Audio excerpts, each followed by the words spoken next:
Thank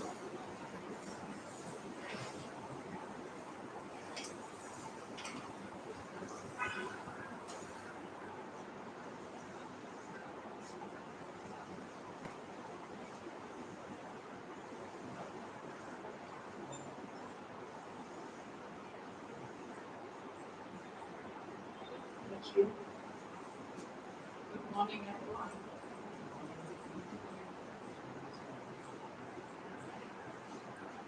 It's a great privilege for me to be invited to speak this hallowed hall, which has seen so many eminent speakers, scholars, sadhaks, sharing their deep knowledge. I'm not quite sure what has earned me the privilege of being invited to sit in this chair. I am so many other great scholars have sat and spoken.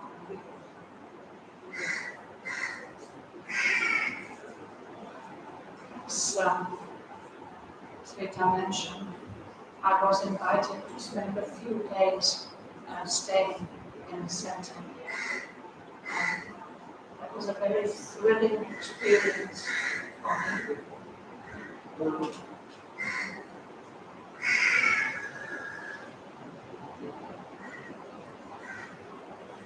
I'm not quite sure how many years it is since I was last here. It's quite many years. And what has thrilled me most is to see the wonderful growth of premises themselves and the facilities that are being offered. This is really something admirable and remarkable. Congratulate all the organizers of the show for this wonderful growth that has taken place.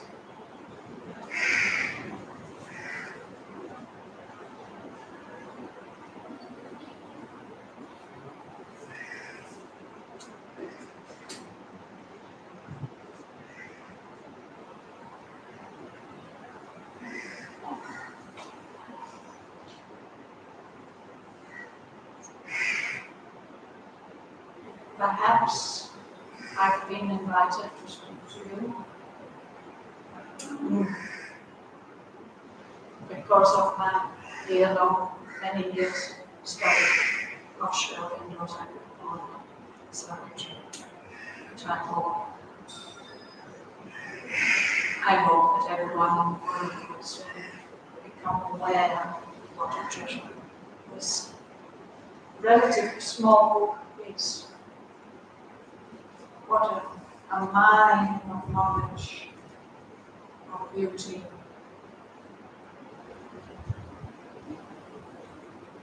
This is Shraddhavan's mantra called Savitri. Savitri is the name of the heroine of this tale, this great tale. But she doesn't stand alone. The story of Savitri actually begins with the story of her father, who was a Rishi king, King Ashwapati. Very early on in the poem, during the second section of Canto 5, her father, King Ashwapati, becomes aware or is made aware of the possibility of establishing a divine life on earth for human beings. And that is really the theme of the whole poem.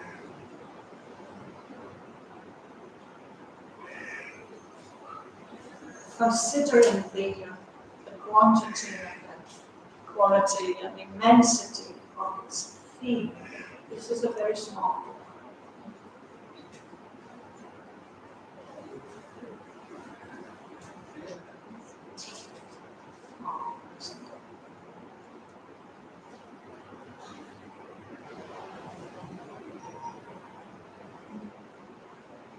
in the poem, quite early on in the poem,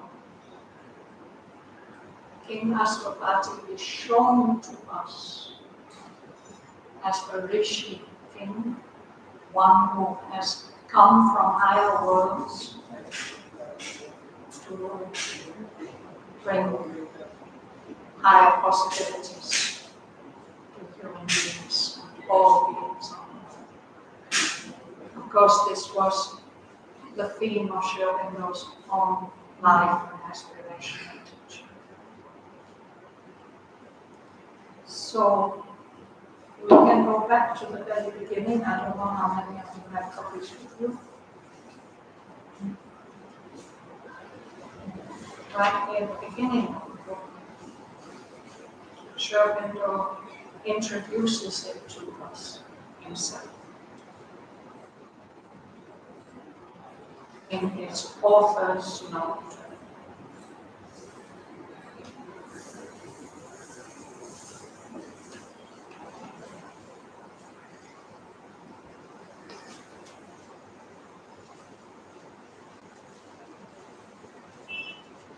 The author's note comes right at the very beginning of the book. And this is Sri Aurobindo's explanation, justification for writing the book, for offering it to us. He says, the tale of Shraddhavan and Savitri is recited in the Mahabharata as a story of conjugal love, married love, conquering death. But he then adds, this legend is, as shown by many features of the human tale, one of the many symbolic myths of the Vedic style. It's worth remembering how Sri Aurobindo steeped himself in Vedic knowledge and how much of that is assimilated and passed on to us. So in this lovely tale of a boy and a girl falling in love, Sri Aurobindo has seen a very striking symbolic significance. He says that Shraddhavan we can understand this young man as a symbol of the soul of each and every one of us. Each soul, maybe not all these souls gathered here and elsewhere on the earth, carry the divine truth of existence within themselves. But by the very fact that we're living here on earth in human conditions,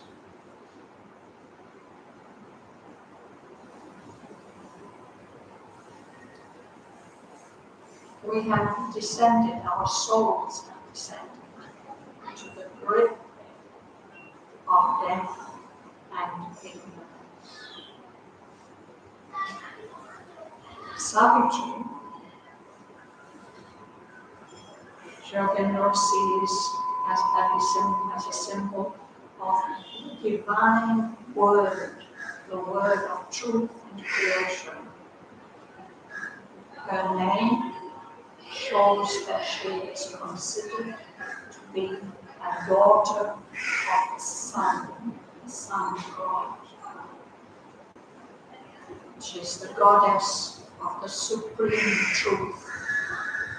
She comes down to our humanity and is born to save us human beings from all the things that hamper us and prevent us from being as true and as great and as powerful as we should be.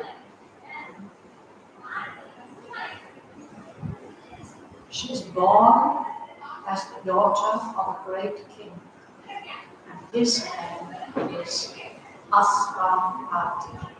Aspa is the Vedic word for a horse.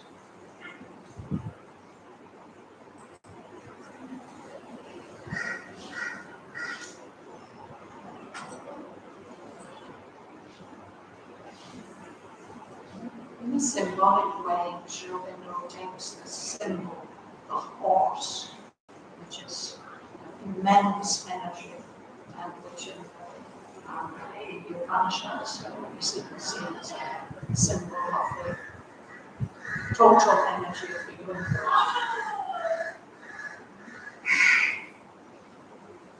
So Aswapati, what he represents is that the Asi energy. Shraddhavan says the concentrated energy of spiritual endeavor. So it's not just hanging around and doing this and that. Concentrated. That's the energy that can focus to rise from our present human state to higher immortal planes.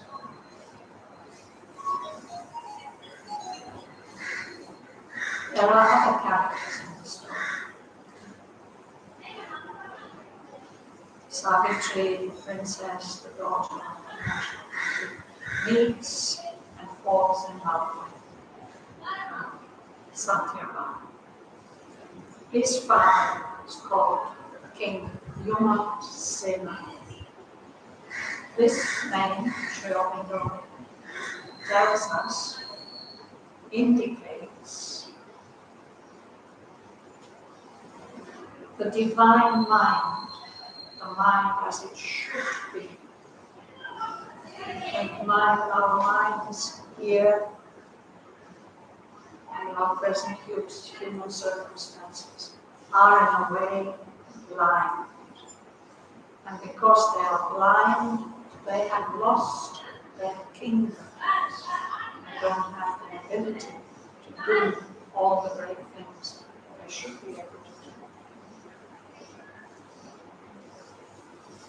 At the end of this note, Shraddhavan says this story is not just an allegory.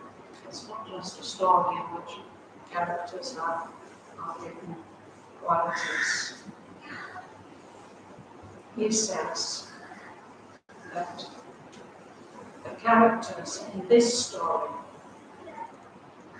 are incarnation or emanation of living and conscious forces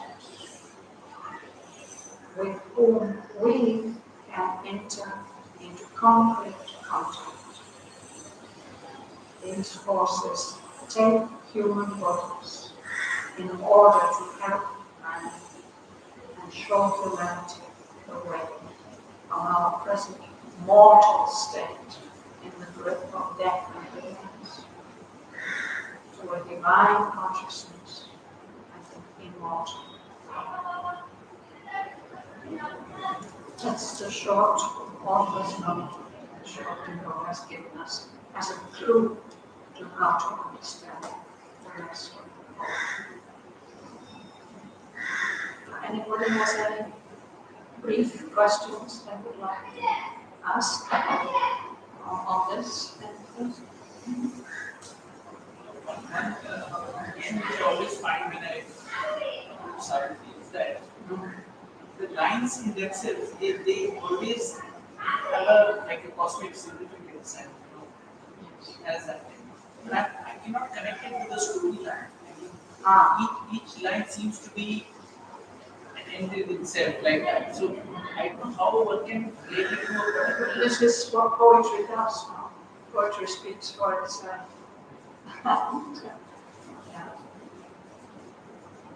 I think the only solution is to read it more and more and more. Immerse yourself in it more and more and to become more and more precious and meaningful to you. That's true.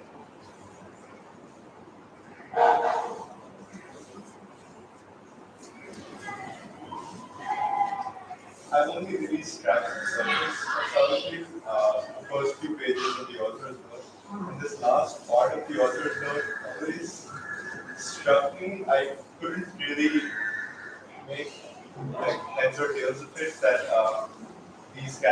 are not just, it's not just an allegory, they're living conscious forces you can enter into contact with, like you said.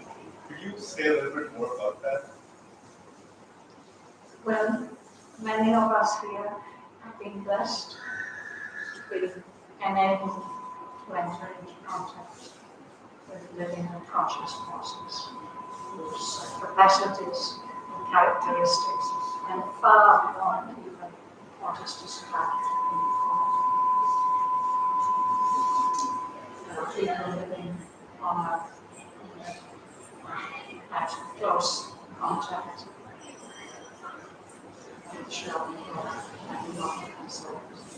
And those who have had that contact know exactly what an immense impact and forceful change that contact has been. That's the only the little that I can say.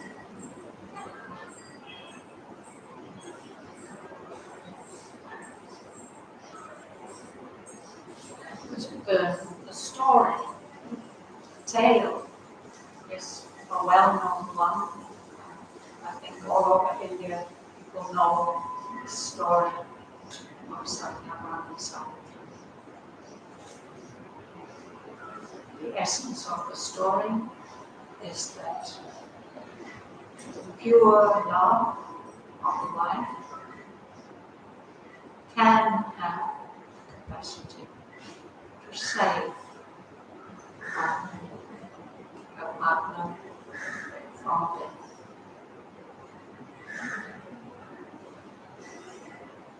It's like the simplest way, that is the theme. You can put it that way. As I said, it's quite a small book, but there's a lot in it. Any of you have books with you?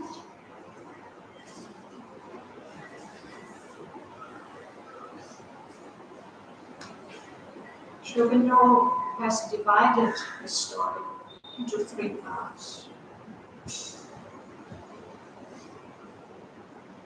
Book 1 is the book of beginnings. It has quite many cantos, and it introduces the story and gives 4 tastes of what is going to come. The longest book, the longest part of it, is 3 parts. This one, 2. And this is the amazing story that I suppose we must consider it to be Shraddhavan's autobiography. It's the story of his experiences in his life and his achievements. It's the story of the tale, the book of the traveler of the worlds. Shraddhavan called himself King Aswapati.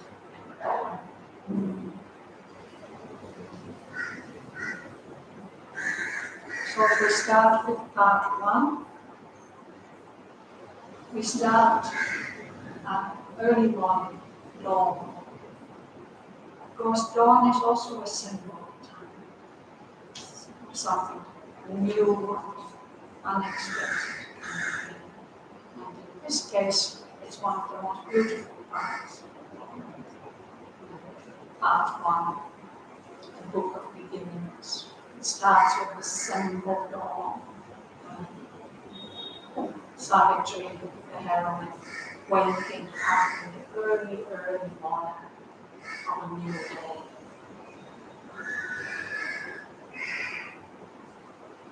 Then, the poet introduces us to what he calls the issue.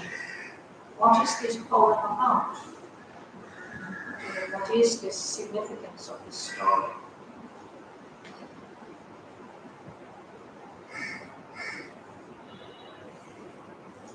These sections are divided into what we call cantos. The word means a song, and it's with classical poetry. It's quite normal to divide it up into more and less long or short cantos, songs. So in part 1, first of all, we have this and of the symbol dawn, Savitri waking up in the morning. She knows that moment. This day, this waking up, this is the day on which her husband, Shraddhavan, is going to have to move down. But only she knows.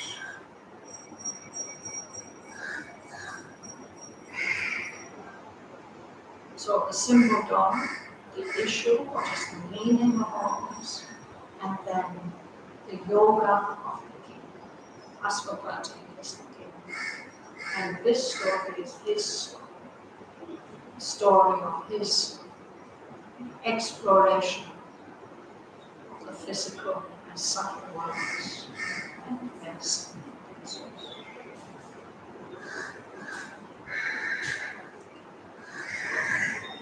Part one is the book of beginnings, and then comes this book of the traveler of the worlds. Absolutely remarkable revelations that Shraddhavan has given us about the meaning of our life in the world.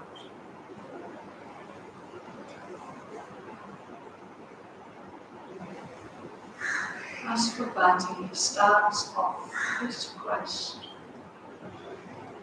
by exploring the subtle worlds beyond physical worlds that we know. And he discovers that these worlds are in a series which he sees it like a stair, many steps going up, each one giving a different kind, providing a different kind of adventure and a different kind of knowledge. So that is the world stair of the worlds. Again, Shraddhavan has written about this very, very interesting in some of his books on this. So book 2, part 2 is the book of the traveler of the worlds. And it's the longest book in the whole poem.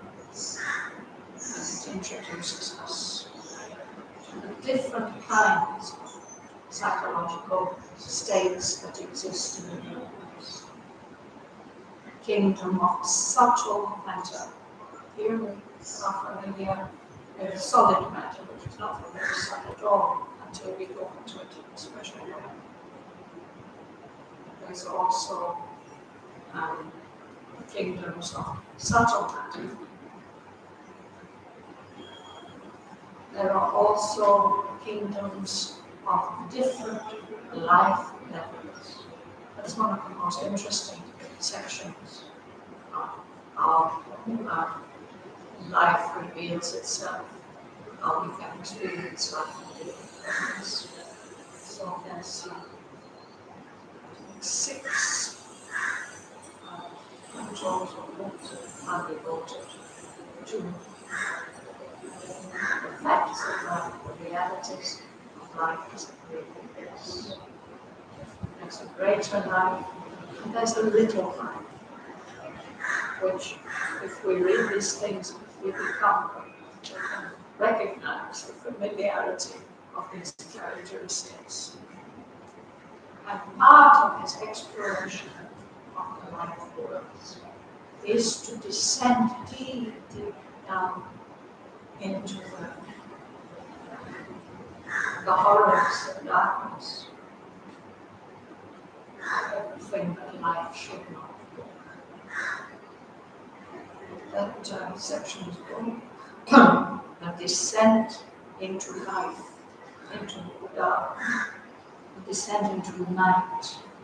And there, Swakati encounters the world of falsehood, and even a figure that is a kind of terrible caricature of a blind goddess, the mother of evil, and her offspring, servants, the sons of darkness.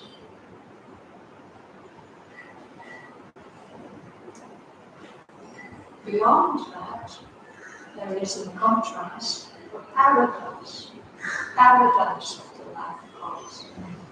It is a wonderful realm of beauty, everything that we would wish to experience.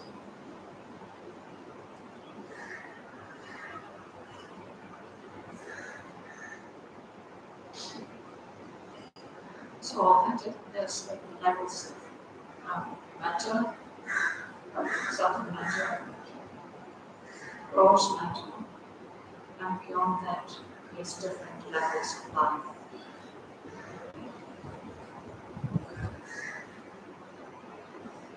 And beyond that, kingdoms and godheads of mind. This mind as we know it and try to develop it.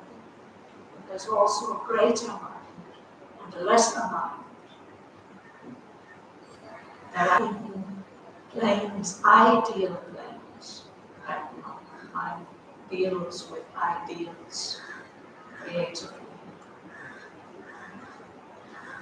Beyond that, there's even an exploration in Masopati encounters what he calls the self of mind, the essence of mind. And that is very interesting because there the poet gives us an image of mind as it has been cultivated not only in India but in many other countries and by many different types of people, which is like a kind of nirvana, moving out from the normal uses of mind to a state of detachment and freedom.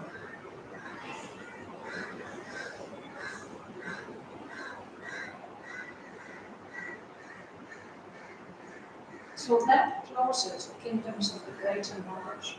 This closes this passage about knowledge, spiritual knowledge. And Asvapati is led next into the realm of the Supreme Divine Mother. There are only 4 atoms. Of course, each of them is very, very special. The Book of the Divine Mother.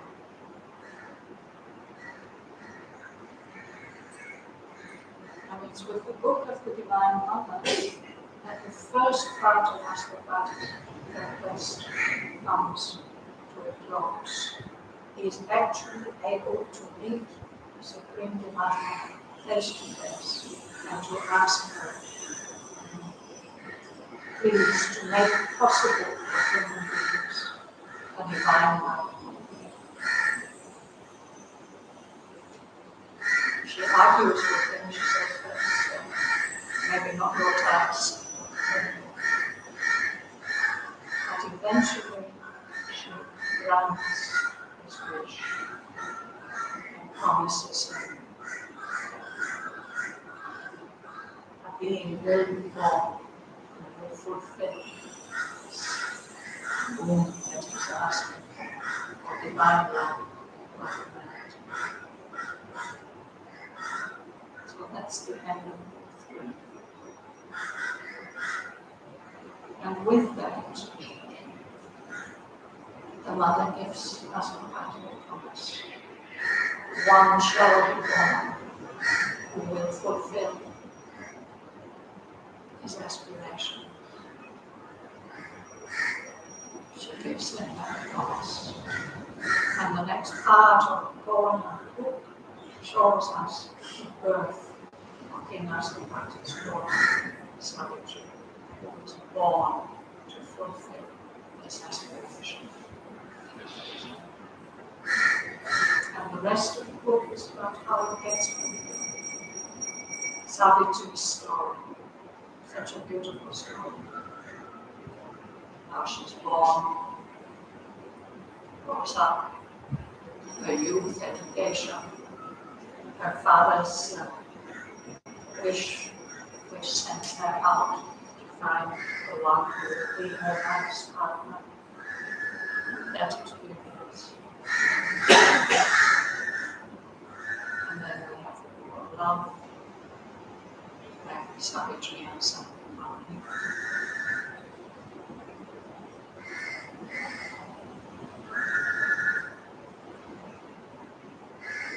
Very interesting, and if you're interested in metaphysics, in subtleties, the book of the Divine Love, the 4 cantos are very, very interesting. The first one is the pursuit of the unknown. What is that knowledge which is beyond all other knowledge? And the next one is about the adoration of the divine. Astropathy has the experience of seeing her and surrendering to her. As a result, he's given a vision of what the future life will be, and the need for a connection between the subtle worlds and our inner world. And that connection is provided by Astropathy's own devotion, dedication, self-dedication.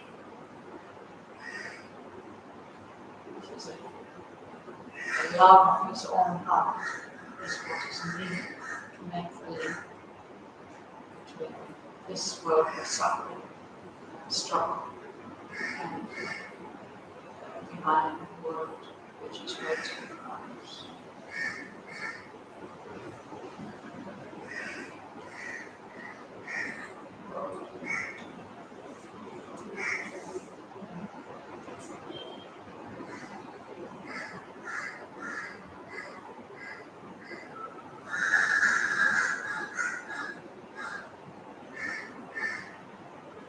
This is a poem that's written in English, that's readable in English, enjoyable in English. It's very beautiful point, piece of English literature.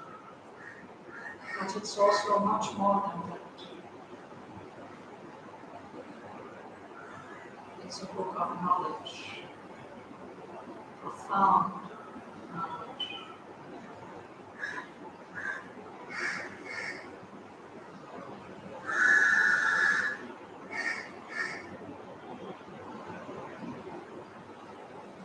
Astropathy has done his bit. He's asked the Divine Mother for a womb, and she has granted it. So now what else has he got to do?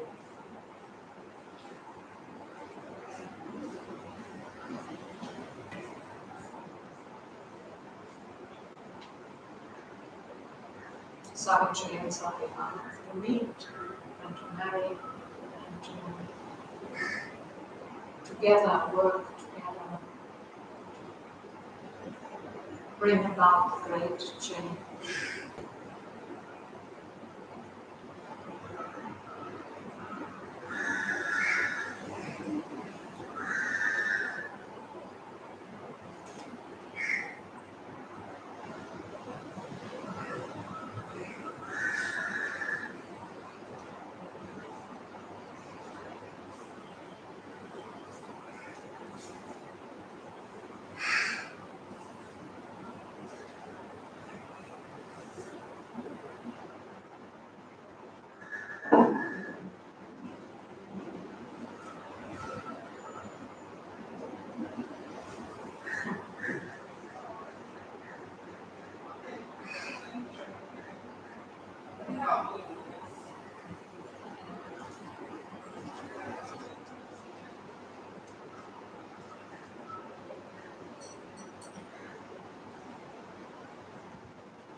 a portion of us lives in present time. A secret mass in dim, inconscious grows as if in the darkness. Out of the inconscient, subliminal, below the threshold of our normal consciousness. We've arisen up above that. We are living in the uncertain light of mind. And with that, we are striving to know and to master this doubtful world we live in, whose purpose and meaning are hidden from our sight.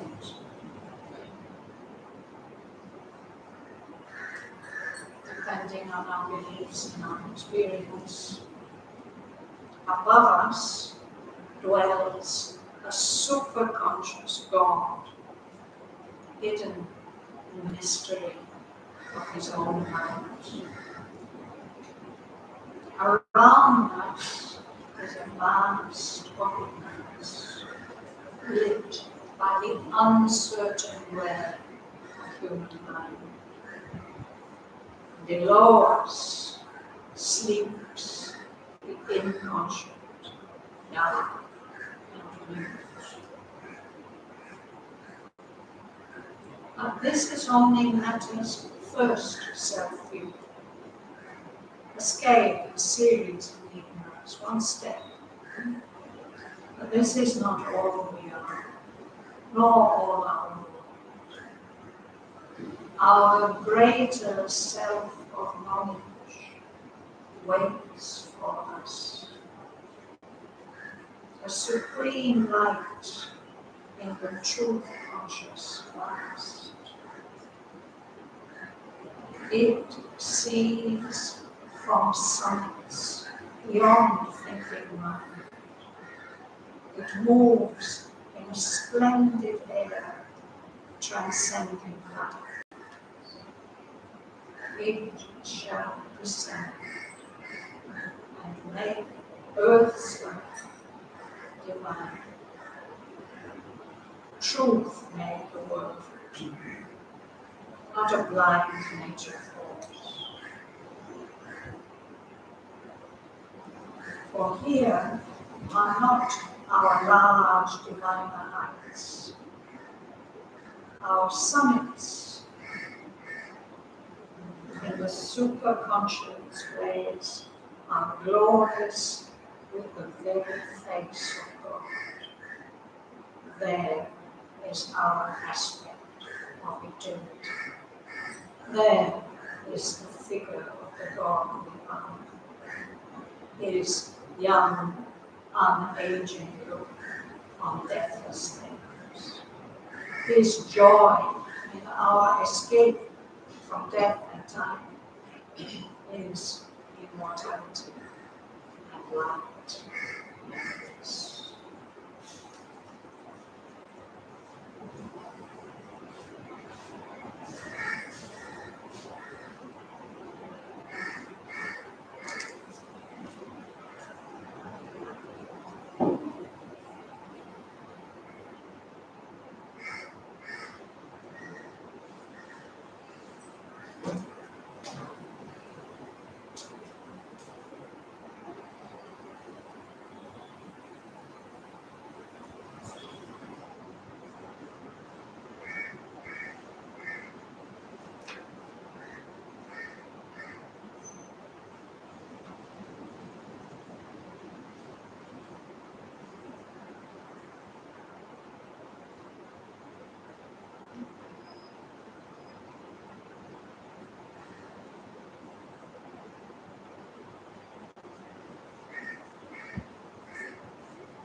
as we come towards the end of the poem, we come to a kind of extended debate between death, figure of death, and Savitri. She has to overcome that figure of death.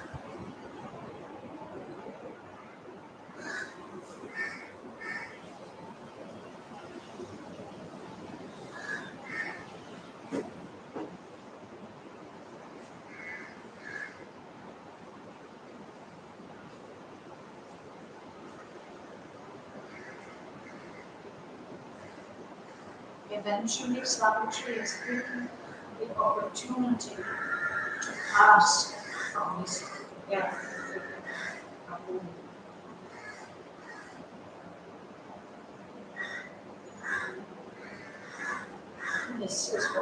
This is the form it takes. She's told, choose spirit. That supreme choice, not given again. This is the God of death, tempting Savitri.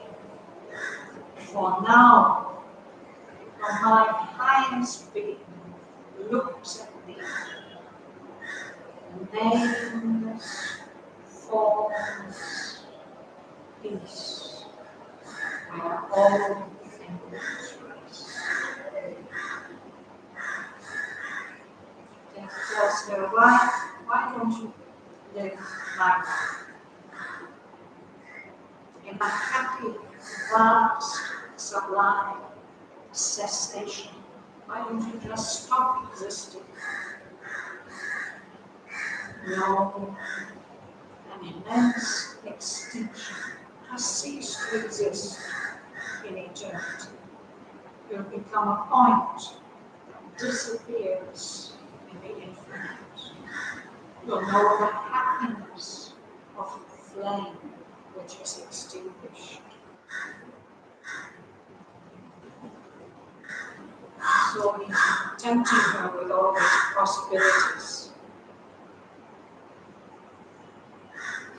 This is how she would react.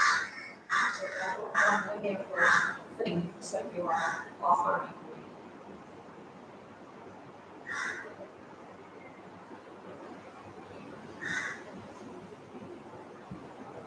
She says, I want your embrace, which rends, which destroys the living not of pain. I want your joy, O Lord, which is keeping all creatures in the universe alive. I want your magic flowing waters of deep love. That's what I want. You give me those things, your sweetness, give to me, offer.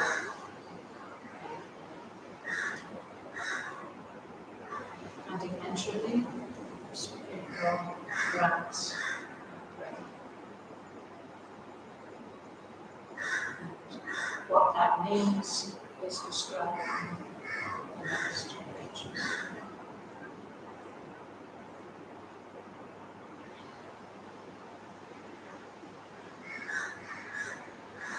So I hope perhaps I've given a tiny glimpse of all the wonders, some of the wonders presented to us, offered to us in this moment. Let's